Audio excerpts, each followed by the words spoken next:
저는 평생을 가정 하나 지키겠다는 마음으로 살았습니다. 남편이 세상을 떠났을 때에도 주저앉지 않았고 홀로 어린 아들을 키우며 수십 년을 버텼습니다. 하루하루 힘겹게 살아내면서도 언젠가 아들이 장가를 가고 든든한 가정을 꾸리면 제 삶도 조금은 편안해지리라. 그렇게 믿으며 살아왔던 것이죠. 그런데 정작 제가 기대고 싶었던 순간, 제가 가장 믿었던 사람, 며느리에게서 상상조차 못한 배신을 당하고 말았습니다. 그 상처는 칼처럼 날카로웠고 제 평생의 고생보다 더 큰 아픔이 되었죠. 오늘 저는 그 이야기를 숨김없이 여러분께 들려드리려 합니다. 아들 도연이는 38배 대기업 과장이었습니다. 늘 바쁘고 피곤해 보이긴 했지만 경제적으로 부족함 없이 살아가는 모습을 보며 저는 마음 한켠이 놓이곤 했습니다. 아들이 결혼 소식을 전해왔을 때 저는 긴장과 기쁨이 뒤섞여 눈물이 났습니다. 홀로 키워낸 자식이니만큼 좋은 사람 만나 안정된 가정을 이루기를 바랐죠. 며느리 수지는 36, 처음 봤을 때 차분한 성격처럼 보였고 말투 하나하나에도 공손함이 묻어 있었습니다. 저는 속으로 생각했습니다. 아이고, 우리 집에 복덩이가 들어왔구나. 그 믿음은 참 단단했습니다. 하지만 불과 몇 달이 지나지 않아 그 믿음은 사정없이 무너져 내리기 시작했죠. 첫 명절을 앞두고 있었을 때였습니다. 며느리가 웃으며 이런 말을 꺼냈습니다. 어머니, 설거지는 도연이가 하게 하세요. 저는 요즘 일이 많아서 너무 힘들어요. 처음엔 저도 그냥 웃어 넘겼습니다. 요즘 젊은 사람들 사고방식이 다르니 내가 조금 더 고생하면 되겠구나. 그렇게 생각하고 넘어갔죠. 하지만 석 달, 반년, 1년이 지나도 상황은 변하지 않았습니다. 아침에 밥을 차리고 저녁에 설거지를 하고 청소며 빨래까지도 모두 제 몫이었어요. 며느리는 거실 소파에 앉아 휴대폰만 들여다보며 웃곤 했습니다. 아들은 그 옆에서 피곤하다는 말만 반복하며 눈을 감았죠. 저는 어느 날 참다 못해 아들에게 말했습니다. 도연아, 너는 왜 가만히 있니? 수진이가 집안일을 너무 안 하잖아. 내가 혼자 하니까 허리도 끊어질 것 같다. 아들은 고개를 들어 저를 보더니 피곤한 얼굴로 한숨을 내쉬며 이렇게 말했죠. 엄마, 요즘은 꼭 여자가 하는 게 아니야. 괜히 수진이한테 기대하지 마. 그냥 좀 유연하게 생각해. 그 말이 제 가슴을 철렁 내려앉게 했습니다. 제가 원한 건 하녀처럼 부리겠다는 게 아니었습니다. 그저 함께 사는 기본적인 도리, 집안일을 조금이라도 나눠 해달라는 거였는데 며칠 뒤 며느리가 비웃듯 말했습니다. 어머니, 제가 설거지 하라는 말에 그렇게 기분이 상하셨어요? 저는 그 순간 아무 말도 할 수 없었습니다. 가슴 깊은 곳에서 무언가 와르르 무너져 내리는 서글픈 소리를 들은 듯 했죠. 그날 이후 저는 아들에게 하소연하지 않겠다고 마음먹었습니다. 말을 해봤자 돌아오는 건 변명과 무시뿐이었으니까요. 그 무렵부터 몸도 버티질 못했습니다. 오래 서 있으면 허리가 저리고 밤이면 다리에 쥐가 나 잠에서 깨곤 했습니다. 하지만 며느리 입에서 나온 말은 그저 차가운 한마디뿐이었죠. 어머니, 병원에 가보세요. 그 말이 전부였습니다. 따뜻한 손길 하나, 물 한 잔 챙겨주는 정성 하나. 그 어디에도 찾아볼 수 없었으니까요. 명절 전날 저는 새벽같이 시장에 갔습니다. 콩나물, 배추, 잡채 재료를 양손에 들고 허리를 굽히며 집으로 돌아왔죠. 거실 소파의 며느리는 드라마를 보며 웃고 있었습니다. 아들은 잠깐 마트 다녀오겠다며 나가버렸습니다.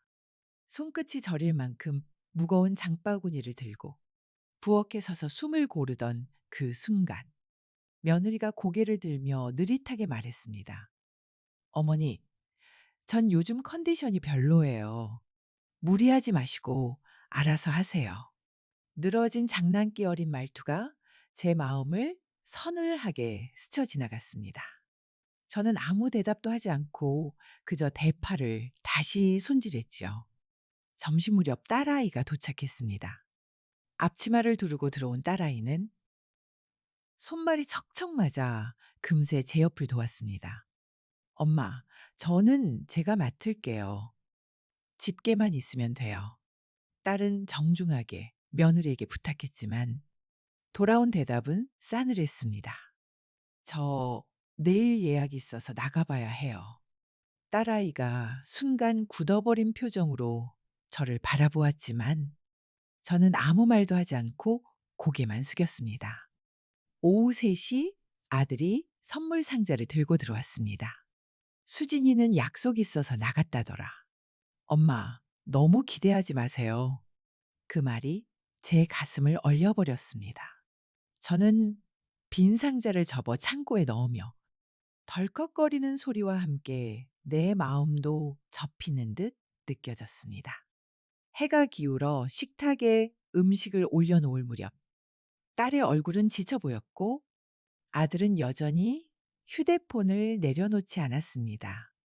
잠시 후 현관문이 열리며 굽 높은 구두 소리가 탁탁 울려 퍼졌습니다. 며느리가 향기를 흩날리며 들어와 능청스레 웃었습니다. 아직도 밥 안 먹었어요? 배고파서 죽는 줄 알았네요. 딸은 차분하게 눈을 들더니 조용히 며느리에게 물었습니다. 언니, 오늘 하루 어디 다녀오셨어요? 중요한 예약이 있었어요. 어쩔 수 없죠. 어머니가 계시잖아요. 괜찮아요. 그 말에 제 안에서 서러운 숨이 목을 틀어막듯 치밀어 올랐습니다. 아들이 접시를 치우는 신용을 하며 말했습니다. 엄마, 요즘은 좀 유연하게 생각해요. 수진이도 바쁘니까 서로 배려해야죠. 딸이 고개를 돌리며 낮게 한숨을 쉬었습니다. 오빠, 배려가 왜 엄마 몫이어야 해? 식탁이 국물이 살짝 흔들리고 숟가락 그림자가 떨려 보였습니다. 저는 감정을 눌러 밥그릇을 밀었습니다. 아들은 중얼거리듯 툭 내뱉었습니다. 그만 좀 해. 명절인데 예민하게 굴지 마. 그날 밤 설거지를 마쳤을 때 손끝은 쪼글쪼글하게 마르고 허리는 더 휘어진 듯 했습니다. 불을 끄고 돌아서는데 거실에서 웃음소리가 또 터졌습니다. 며느리가 드라마를 보며 말했습니다. 저런 시어머니는 진짜 문제예요.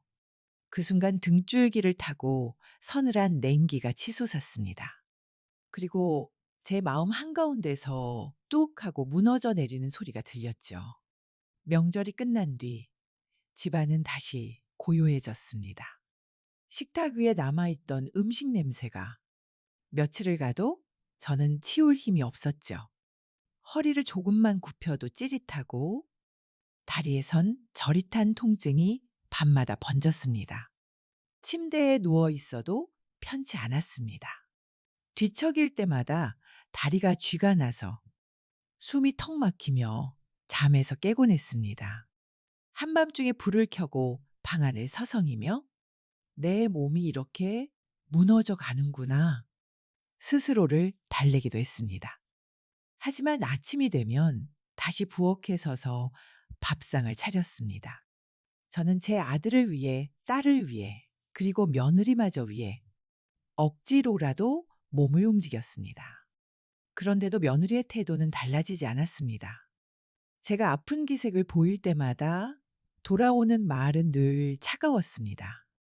어머니, 몸이 안 좋으시면 병원에 좀 가보세요. 저는 오늘 회의가 있어서 일찍 나가요. 그 말이 끝나기도 전에 벌써 현관문이 닫히고 구두 소리가 멀어져 갔습니다. 물 한 잔, 약 한 봉지 챙겨주는 정성은 그 어디에도 없었습니다. 그 순간 저는 가슴이 서늘하게 식는 걸 느꼈습니다. 어느 날 아침이었습니다. 카드 결제 내역 문자가 눈에 띄었습니다. 낯선 미용실 이름이 찍혀 있었고 금액은 제 눈을 크게 뜨게 할 만큼 컸습니다. '이게 뭐지?' 손끝이 덜덜 떨리며 문자를 다시 확인했습니다. 며칠치 내역을 하나씩 내려보니 카페, 레스토랑, 술집 이름이 줄줄이 이어지고 있었습니다. 결제된 시간들을 확인하는 순간 제 눈동자가 커다랗게 흔들렸습니다. 그날은 며느리가 몸이 안 좋다며 하루 종일 방에 누워 있었다던 날과 묘하게 겹쳐 있었던 것이죠. 순간 머릿속이 하얘졌습니다. 제가 허리 통증으로 주저앉아 있을 때 며느리는 다른 곳에서 즐겁게 웃고 있었다는 생각이 들자 가슴이 쿵 내려앉았습니다. 저는 급히 통장을 열어 생활비 봉투를 하나하나 확인했습니다. 언제나 정확히 맞아 떨어지던 금액이 일주일 간격으로 뚝뚝 비어 있었습니다. 며느리가 장을 본 것도 아닌데 돈은 사라지고 있었던 겁니다. 수첩을 꺼내 날짜를 하나하나 적었습니다. 넘길수록 빈칸들이 일정한 간격으로 뻥 뚫려 있었습니다. 숨을 고르려 했지만 호흡이 가빠지고 손이 식어갔습니다. 그날 저녁 며느리가 늦게 들어왔습니다. 현관문이 열리자 강한 향수 냄새가 거실 공기를 휘감고 들어왔습니다. "수진아, 오늘은 늦었구나." 제가 말끝을 고르고 묻자 며느리가 옷을 벗으며 태연하게 말했습니다. "회사 회식이 있었어요. 피곤해서 얼른 씻고 잘래요?" 말끝마다 하품이 섞였고 눈길조차 제게 주지 않았습니다. 저는 그 순간이 모든 게 단순한 의심이 아니라고 확신하기 시작했습니다. 그날 밤 제 방 문이 살짝 열렸습니다. 딸 미영이가 조심스레 들어와 작은 봉투를 제게 내밀었습니다. 손이 미세하게 떨리고 있었고 눈빛엔 결심이 담겨 있었습니다. 봉투를 열어본 순간 숨이 멎는 듯 했습니다. 프린트된 사진들이 가지런히 들어 있었고 사진 속 며느리 수지는 낯선 남자와 나란히 앉아 술잔을 기울이고 있었습니다. 어깨를 스치며 다정하게 웃는 모습, 머리카락을 넘기며 귓가에 속삭이는 듯한 장면. 장소는 같았고 며칠 간격으로 반복된 사진이었죠. 딸 미영은 입술을 꽉 깨물며 말했습니다. "엄마, 제가 며칠 동안 지켜봤어요. 확신이 생기기 전까지는 차마 말씀드리지 못했어요." 저는 손가락으로 사진을 덮으며 숨을 길게 내쉬었습니다. 심장이 두근거리다 못해 얼어붙었고 머릿속이 하얗게 비어버렸습니다. 세상이 흔들리는 듯 어지럽더군요. 수진이가 그럴 리가 없는데. 입 밖으로 새어나온 제 목소리는 믿기지 않는 듯 떨렸습니다. 딸은 제 손을 꼭 잡고 단호히 말했습니다. "엄마, 이제는 증거를 모아야 해요. 그냥 넘어가면 안 돼요." 다음 날 아침 저는 동네 이웃을 찾았습니다. 늘 사실만 말하던 최옥자 어르신이었죠. "옥자 씨, 혹시 며칠 전에 우리 수진이 본 적 없으세요?" 제 얼굴빛이 어두운 걸 보시곤 잠시 눈을 감더니 말을 꺼내셨습니다. "며칠 전이었나? 택시에서 내리는 걸 봤지. 아드님이 아니라 다른 남자랑 같이였어." 그 순간 제 등골로 차가운 한기가 훅 끼쳤습니다. 손이 덜덜 떨리며 차가운 땀이 목덜미를 타고 흘러내렸습니다. 집으로 돌아오자 저는 서랍을 열었습니다. 오래된 녹음기를 꺼내 들었고 핸드폰에 녹음 앱을 새로 설치했습니다. 무턱대고 화내선 안 된다. 확실한 증거를 모아야 한다. 제 마음은 이미 그렇게 굳어져 있었습니다. 메모장을 펼쳐 질문들을 적어두었고 날짜별 생활비 사용 내역을 꼼꼼히 기록했습니다. 사진, 문자, 목격담까지 모든 걸 한 줄 한 줄 메모했죠. 심장은 분노와 불안으로 뛰고 있었지만 머릿속은 오히려 차분했습니다. 마치 오랜 세월 참아온 고통이 이 순간을 위해 쌓여온 듯 했죠. 드디어 진실을 마주할 시간이 다가오고 있었습니다. 며칠 동안 저는 마음을 다잡으며 증거를 하나하나 챙겨두었습니다. 사진과 카드 사용 내역, 생활비 봉투의 변동까지 빠짐없이 정리해두었죠. 녹음기를 충전해두고 핸드폰 녹음 앱도 시험해 보았습니다. 혹시라도 대화가 흐지부지 끝나지 않도록 질문거리까지 메모장에 적어놨습니다. 이제는 더 미룰 수 없었습니다. 언제까지 속고만 있을 수는 없었으니까요. 그날 저녁 아들이 퇴근하자 저는 거실로 불러 앉혔습니다. 도연아, 우리 얘기 좀 하자. 이제는 그냥 넘어갈 수가 없다. 아들은 넥타이를 풀며 피곤하다는 듯 고개를 흔들었습니다. 엄마, 오늘은 좀 힘들어요. 회사 일로 머리가 터질 지경이에요. 나중에 얘기하면 안 될까요? 저는 가만히 봉투를 꺼내 테이블 위에 올려두었습니다. 아들의 눈이 봉투로 향하더니 첫 장을 넘긴 순간 얼굴빛이 순식간에 굳었습니다. 사진, 카드 내역, 생활비 기록을 한 장씩 넘길수록 손끝이 떨렸습니다. 엄마, 이건 오해일 수도 있잖아요. 그 말은 힘없이 공중에 흩어졌습니다. 저는 낮게 그러나 단호하게 말했습니다. 오해라면 같이 확인해 보자. 나는 더 이상 모른 척하지 않을 거다. 그때였습니다. 현관 열쇠가 돌아가며 낯익은 구두 소리가 탁탁 울렸습니다. 어머, 아직 안 주무셨어요? 며느리 수진이 환하게 웃으며 들어왔습니다. 손에는 쇼핑백이 들려 있었고 입술엔 진한 립스틱 자국이 번쩍였습니다. 아들은 굳은 얼굴로 낮게 말했습니다. 수진아, 앉아서 얘기 좀 해. 저는 마음속으로 녹음 버튼을 눌렀습니다. 심장은 쿵쿵 뛰었지만 눈빛만은 차갑게 가라앉았습니다. 식탁 위에 펼쳐진 자료들을 본 순간 수진의 표정이 살짝 흔들렸습니다. 하지만 금세 억지 미소를 지으며 말했습니다. 이게 다 뭐예요? 어머니, 저를 의심하시는 거예요? 저는 흔들림 없는 눈빛으로 대답했습니다. 수진아, 이 카드 내역이 뭐냐? 생활비가 이렇게 비는 이유가 뭐야? 수진은 잠시 눈을 내리깔더니 곧 당당한 척 턱을 치켜 세웠습니다. 제가 좀 쓴 게 있으면 어때요? 어차피 도연이랑 제 생활비잖아요. 어머니가 간섭할 일 아니잖아요. 아들은 눈을 크게 뜨고 숨을 몰아쉬며 멍하니 저를 봤습니다. 저는 목소리를 한 톤 더 낮췄습니다. 회사 회식이 매주 있다는 게 사실이냐? 그럴 수도 있죠. 회사 다니다 보면 자주 있을 수도 있잖아요. 저는 준비해둔 사진을 하나 밀었습니다.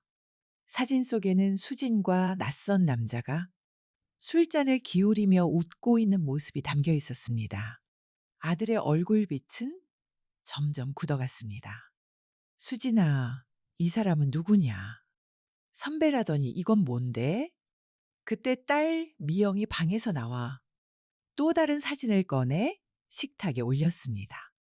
손이 떨려 있었지만 목소리는 단호했습니다. 엄마, 이것도 보여드리세요. 며칠 전 직접 확인하고 찍은 거예요. 사진 속엔 모텔 간판이 선명히 보였고 그 문을 열고 나오는 수진과 낯선 남자가 나란히 서 있었습니다. 머리카락은 흐트러져 있었고 웃음 섞인 대화를 나누며 서로의 어깨에 기대 걸어 나오고 있었죠. 아들의 눈이 순간 크게 흔들리더니 숨을 몰아쉬며 사진을 덮었습니다. 손등이 하얗게 질리도록 움켜쥐고 목소리가 갈라졌습니다. 수진아, 이건 뭐냐? 회사 선배라면서 이건 뭐냐고.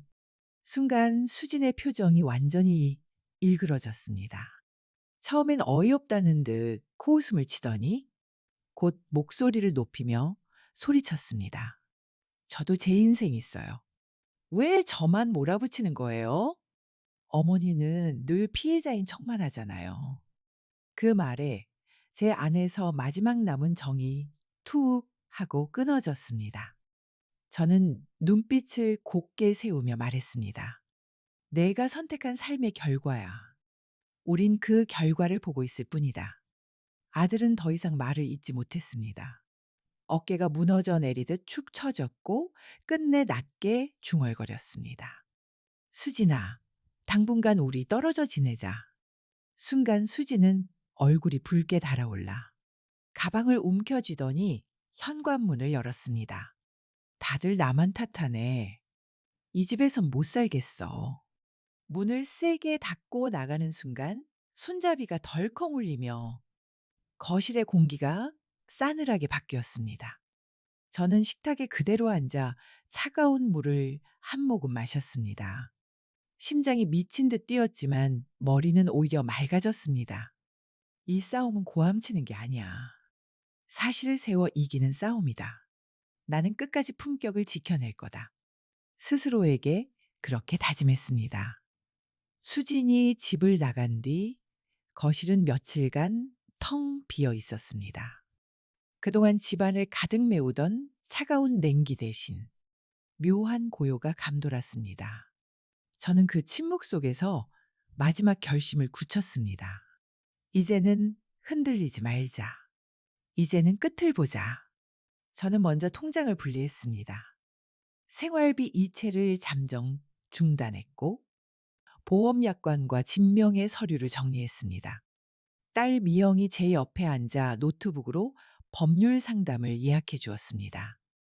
엄마, 그냥 감정적으로 나가면 불리해요. 차근차근 준비해야 돼요. 저는 고개를 끄덕이며 대답했습니다. 알았다. 이제는 기록으로 말해야지. 며칠 뒤 변호사 사무실을 찾았습니다. 저는 손에 쥔 서류 봉투를 떨며 내밀었습니다. 카드 내역, 생활비 기록, 모텔 사진, 그리고 이웃 어르신의 증언서까지. 상담사는 자료를 하나하나 확인하고 차분히 조언을 건넸습니다. 감정은 낮추시고 기록은 높이십시오.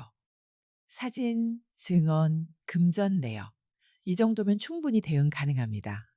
그 한마디가 제 등뼈를 곱게 세웠습니다.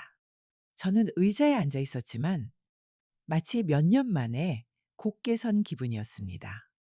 토요일 오후 저는 가족들을 불러 모았습니다. 테이블 위에 증거 자료를 차례대로 펼쳤습니다. 아들은 무거운 얼굴로 앉아 있었고 딸은 제 옆에서 서류의 순서를 맞추고 있었습니다. 수지는 불안한 기색도 없이 팔짱을 낀 채 비웃음을 흘렸습니다. 이제 또 뭘 하시려고요? 가족끼리 이러는 거 너무 유치하네요. 저는 흔들림 없는 목소리로 말했습니다. 오늘은 내 입으로 사실을 듣겠다. 도망치지 말고 대답해라. 수진아, 카드 내역. 이건 어떻게 설명할 거냐? 제가 좀 쓴 게 있으면 어때요? 도연이랑 제 생활비인데요. 모텔 앞에서 찍힌 이 사진. 이건 어떻게 변명할 거냐? 딸이 사진을 내밀자 수진의 얼굴빛이 순간 굳더니 이내 억지로 웃음을 지었습니다. 그냥 아는 사람이랑 잠깐 들른 거예요. 별뜻 없었어요. 아들은 그제야 주먹을 움켜쥐며 소리쳤습니다. 수진아, 대체 언제까지 거짓말할 거야? 사진에 다 나왔잖아. 네가 나를 바보로 아냐? 수지는 더는 가면을 쓰지 않았습니다. 입술을 깨물며 목소리를 높였습니다. 그래요. 인정해요. 근데 뭐 어쩌라고요? 저도 제 인생 살아야 하는데 여기선 숨이 막혀 죽겠더라고요. 그 말이 떨어지는 순간 거실 공기는 얼음장처럼 싸늘해졌습니다. 저는 고개를 저으며 말했습니다. 내가 한 짓은 배신이다. 내가 짓밟은 건 내 아들이고 이 집이고 그리고 무엇보다 내 믿음이다. 아들은 끝내 무너져 의자에 주저앉아 머리를 감쌌습니다. 그리고 낮게 그러나 단호히 말했습니다. 수진아, 우리 이쯤에서 끝내자. 너랑은 더 못 살겠다. 수진의 눈이 크게 흔들렸습니다. 뭐라고? 나더러 이혼하자는 거야? 나한테도 권리가 있어. 저는 조용히 서류 봉투를 닫으며 말했습니다. 내 권리? 권리를 말하기 전에 내가 깨뜨린 의무부터 돌아봐라. 수지는 결국 자리를 박차고 일어나 소리를 지르며 문을 나갔습니다. 두고 봐요. 내가 그냥 당할 것 같아? 문이 쾅 닫히며 흔들렸고 거실엔 깊은 정적만이 남았습니다. 아들은 고개를 들지 못한 채 손등으로 얼굴을 가리며 울부짖었습니다. 엄마, 제가 잘못했어요. 처음부터 엄마 말을 들었어야 했는데 저는 아들의 손을 덮으며 말했습니다. 늦었어도 괜찮다. 지금이라도 깨달았다면 그걸로 됐다. 며칠 뒤 저는 법적 절차를 밟았습니다. 변호사의 안내에 따라 서류를 정리했고 생활비 반환 청구와 위자료 소송을 준비했습니다. 동네 어르신들이 증언을 서주었고 딸은 증거를 정리해 법정에 제출했습니다. 재판은 오래 걸리지 않았습니다. 사진, 카드 내역, 목격 증언 모두가 수진의 잘못을 가리키고 있었습니다. 결국 법원에서 위자료와 재산 분할이 결정되었고 수지는 당당하게 집을 나갈 수 없었습니다. 오히려 모든 잘못이 드러나며 고개를 숙이고 물러날 수밖에 없었죠. 그날 저녁 저는 딸과 함께 따뜻한 차를 나누며 조용히 웃었습니다. 엄마, 이제 우리 인생을 살아요. 앞으로는 엄마 건강 먼저 챙겨야 해요. 아들은 주말마다 장을 봐오고 설거지며 분리수거도 맡았습니다. 저는 그 모습을 보며 가끔은 웃음을 터뜨리곤 했습니다. 수고했다, 도연아. 이제야 철이 드는구나. 아들은 쑥스러운 듯 고개를 끄덕이며 말했습니다. 엄마, 이제부터는 제가 엄마 지켜드릴게요. 밤하늘을 올려다보던 저는 마지막으로 이렇게 속삭였습니다. 나를 하찮게 보던 이들이여, 잘 봐라. 결국 나는 내 삶을 되찾았다.